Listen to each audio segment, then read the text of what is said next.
For a person who can't stand EA, I sure do cover a lot of their games, don't I? Anyway, here we go.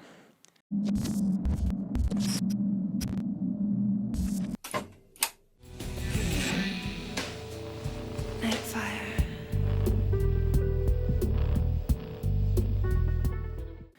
I had a really hard time writing a script for this video. Not because I don't know how I feel about this game, because I do, but where I normally would take a bunch of notes while I play the game and try to form an idea of how I want the video to go, I was just so sucked into the game that I didn't take any notes. Sorry, that was a lie. I distinctly made sure to write down one note that said, the checkpoint system in this game is a miserable wreck. So let me give this a shot. What I'm about to say is definitely going to piss a few people off, so strap in. When I first set out to make this video, I wanted to argue that 007 Nightfire is more or less Goldeneye 64, but playable in 2019. After playing Nightfire again, I can wholeheartedly say that my argument is worth defending. Let me just say, I don't knock Goldeneye for what it did for gaming, and how impressive it was for the time. I will also not knock it for the graphics, as literally every game will look worse over time. The amount of care and thought put into bringing a James Bond movie into an excellent game was unheard of. Movie games were notoriously bad, and to a lot of an extent they still are, and GoldenEye not only broke the trend, but defined a genre which cannot be mistaken or forgotten. I just can't honestly believe that anyone pops the cartridge into their N64 and has the same amount of fun they did back in the day. Emulators or mods that fix the controls don't count. I'm talking vanilla GoldenEye. If gameplay was perfect back then, we wouldn't have added a second analog stick. That's all I'm saying. If you're digging into gaming's past, the James Bond game you want to go back to is Nightfire, because it mixes the good new controls of the time and brings the exotic locales and areas you love from GoldenEye, albeit a little bit different obviously, but the content is there in Nightfire, and I'll elaborate on why it's still such a good game in just a little bit. Now I know GoldenEye 64 is sacred to a lot of you, so if you disagree with me, feel free to subscribe, wink, and roast me in the comments below. It's okay to be critical, remember that, and accept that things age. It's part of life. Even you and I will age and get so much worse than GoldenEye is right now. Oh, that's really real. Okay, deep breaths everyone, we're gonna make it through this. Nightfire is a game that can stand on its own, but can never not be compared to GoldenEye because that's just the way things are, because it's a 007 game. It's both an excellent Bond game and a great game in general, but given the lineage of the series of the game, let's just refer to it as the spiritual successor to GoldenEye that the series needed to get back on track. If you haven't yet, give Nightfire a shot and you'll get where I'm coming from right off the bat. Nightfire is everything a James Bond game should be. It's action-packed, it's campy as all get out, and at points it's absolutely ridiculous.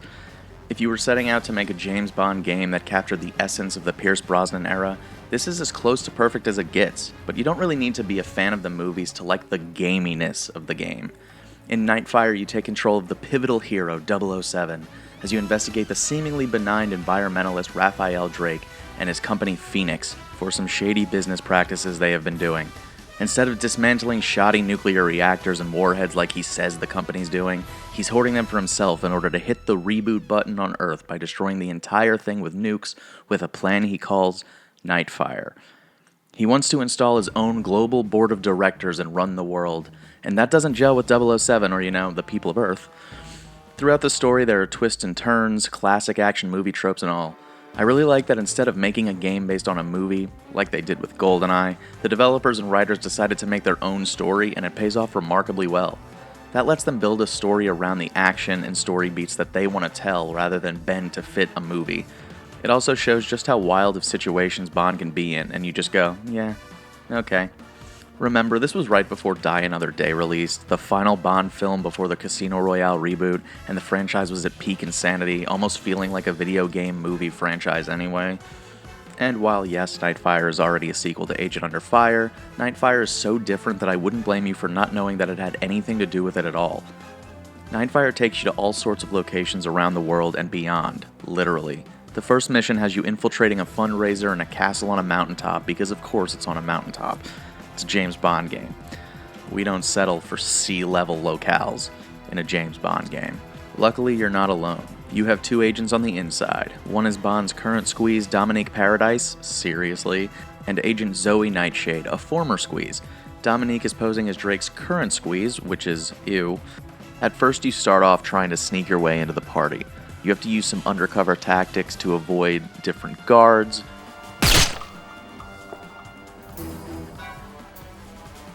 I'd give that dive a 3, actually. Just to even make it into the castle. But eventually you make your way into the party and you have to pose as one of the guests, so you walk around trying not to draw attention to yourself. But eventually you get discovered and have to escape with Nightshade via cable car and fight a helicopter with a guided missile launcher. And that's just the first level. Like, that's a way to start a game off right.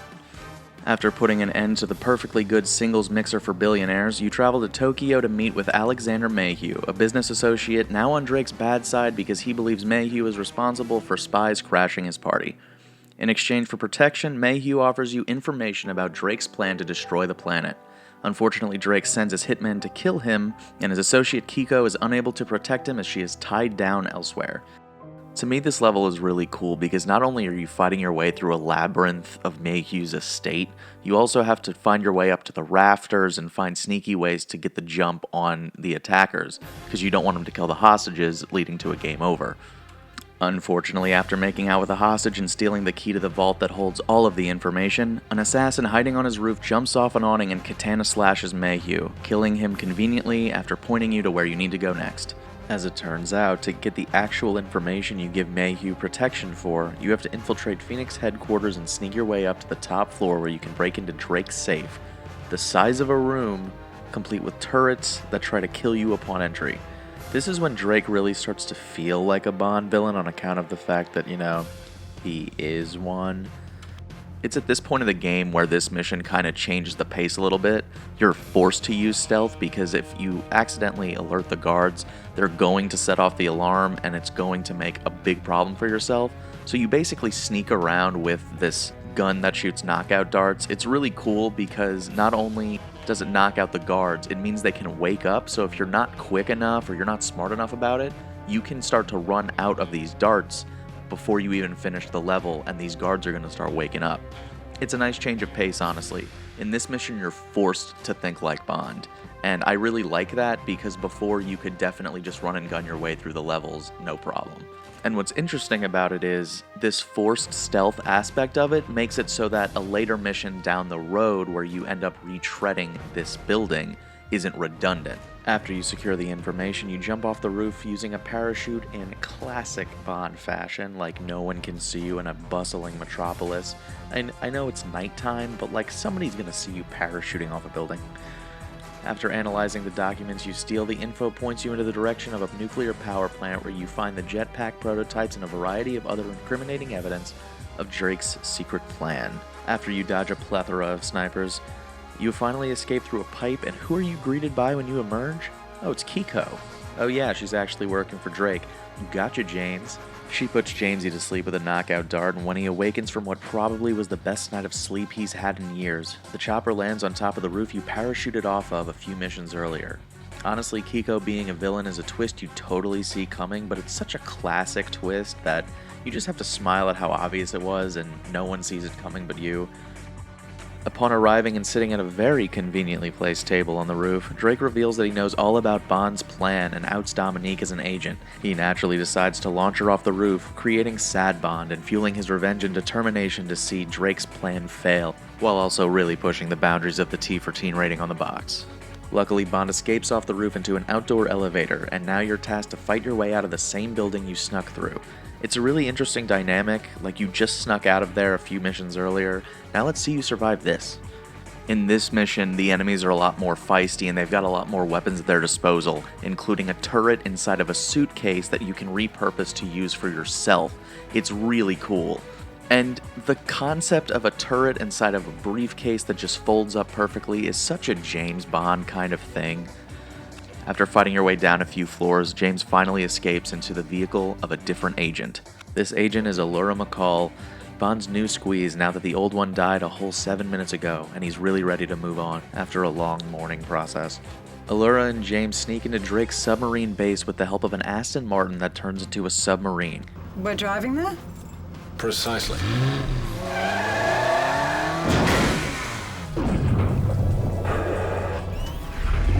Ignore that sinking feeling, Agent McCall. Everything is under control. It's a really cool level that has you navigating mines and taking out subs. The level's really colorful and I really enjoyed that. It's really only ruined by the fact that the freaking checkpoints that make you start the entire thing over every time you hit a mine or get wrecked by an attack sub. It is so infuriating. Once you make your way into Drake's base and get back on your feet, you fight your way to the underground rocket launch platform. Upon trying to get into the shuttle, Kiko traps you and drops you below the thrusters, making you fight enemies while you fight for your life to try to survive the throttle fire. Once you save yourself with your flip phone grappling hook, you turn the tables on Kiko and drop her into the thruster bay.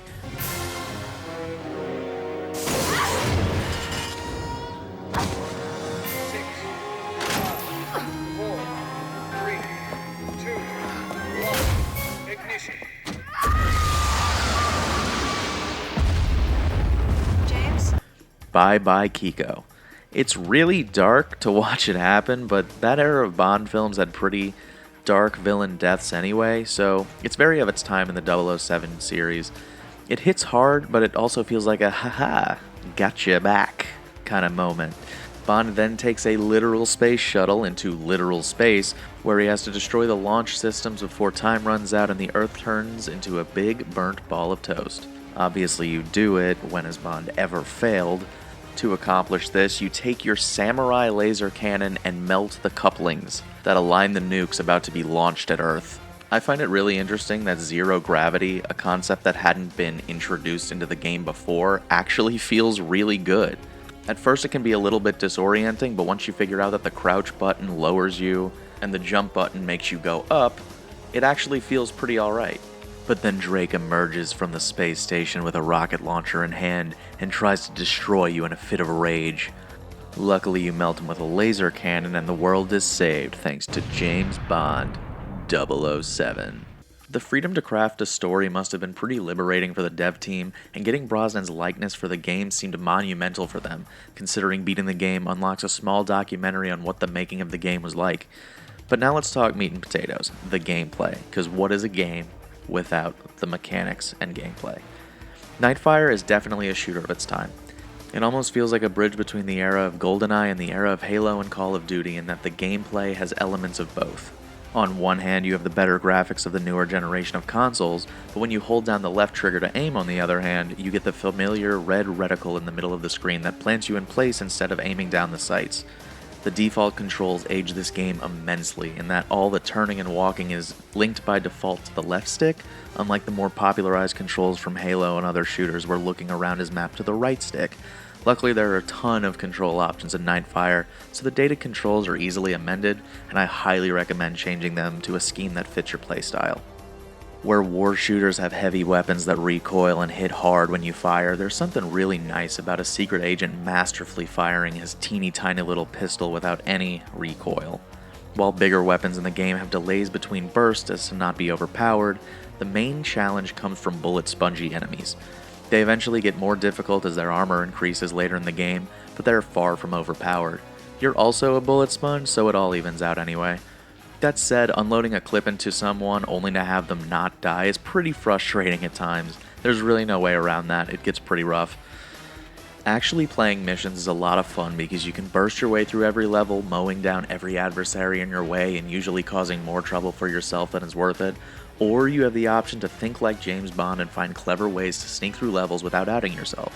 This includes using your wits as well as the slew of gadgets James Bond has at his disposal, like a hidden camera and a lighter that actually lights, and a laser hidden in his watch. While they aren't absolutely mandatory, if you want to get into Bond's head and sneak through levels, you'll have to use your wits to solve some puzzles.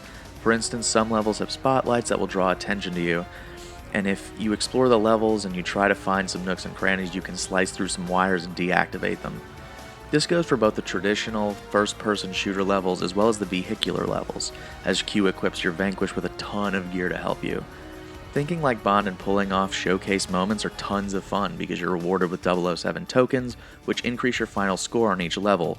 The higher your score, the better the rewards are at the end. The best stuff you can unlock are multiplayer skins, which I will get to in just a bit when I talk about the superb multiplayer experience. Each of these missions are meant to be replayed over and over again as you try to beat your high score. On top of that, there are different difficulty settings that add more and more objectives as the difficulty rises. There's a ton to do in this game, even though it looks a bit short at first with only 12 missions. Even the driving missions are good fun because they're quick and fun to play, and they never really overstay their welcome. They really play like something out of the films, like these crazy car chases that the series is known for. I don't know if it was intentional, but I love that the Aston Martin was controllable via remote control, like the excellent scene from Tomorrow Never Dies where James sits in the back seat and drives his car using a folding Nokia phone while he has this huge smile on his face. It's so very late 90s, early 2000s Bond that just feels right at home in the Bondiverse. There's just a lot of references that are really well done, in that you don't have to be a mega fan like me to understand them or really appreciate them, because it's just cool things that happen. Honestly, there's only one bad mission in the game, and it's this on-rails driving mission where you control the turret of an SUV while you take down defense systems of Drake's private island. It's not even that it's really that bad, but what bothered me to no end was that when you move from the SUV to a jet plane later on in the level, and then another turret after that, you share the same life bar through all of them. Like, it doesn't make any sense because your SUV might be destroyed, but running into a plane after jumping out of an SUV does not make the plane destroyed. It's really frustrating because it made the levels so much more difficult, and because the checkpoint system was so bad, you had to redo all your progress every single time to be perfect. I mean, at least it was only one level, but it was so much worse than you can imagine. But other than that one smudge, the rest of the game is genuinely excellent. Once I finished the story, I dove into the mode I used to spend a ton of time with, the multiplayer component of the game. As you unlock skins and maps and other game modes throughout the story, you really fleshed out what you could do with multiplayer. I think it's a really cool concept that the single player and multiplayer work together instead of just being two very separate modes. Of course, there's standard modes like free-for-all and team deathmatch. There's also a lot of really other fun modes like assassination mode where one person tries to survive as long as they can as the marked target. Instead of weapon loadouts that you set every time you die, you select a preset of weapons that appear in the map for you to find and pick up. That means every weapon is free for all for every single person in the game. There is so much fun to be had that if you crank up the difficulty on all the bots, it's even fun playing alone, which is kind of crazy because it's supposed to be multiplayer. Especially when you have a wide variety of maps to play in, from Nightfire maps to classic location from Bond's past, it really makes a full, complete experience that, in a lot of other games, multiplayer would be an afterthought, especially with such a focus on single player. 007 Nightfire is a blast to play, even after all this time. The campy story and the wide variety of missions and multiplayer content truly makes this game the whole package. It's your all-inclusive companion for a fun night, whether you have friends or not, and that is a beautiful, beautiful thing. It's a game that won't let you down whether you're a casual fan of Bond or have been a fan since the first movie. Not only is it a good game, it helped capture the spirit of who Bond was in the late 90s and early 2000s. It's basically a time capsule of the era that is still worth returning to over and over again. Thank you so much for watching this video. That's going to do it for this one. I know this one was a pretty long one compared to all my others, but I really appreciate you sticking around to the end. If you liked the video, give it a like. I'd really appreciate it. If you want, you can even subscribe, stick around, message me on Twitter at under 10 hours. I've got hot, fresh content every single week, so if you're interested, stick around. I got a lot of stuff coming. I can't believe I'm already going to be at 10 videos next week, so I'm going to do something a little bit special for that. Nothing too big. I mean, I don't want to get ahead of myself, but it's going to be something. Besides that, have a good week, and I'll see you next time.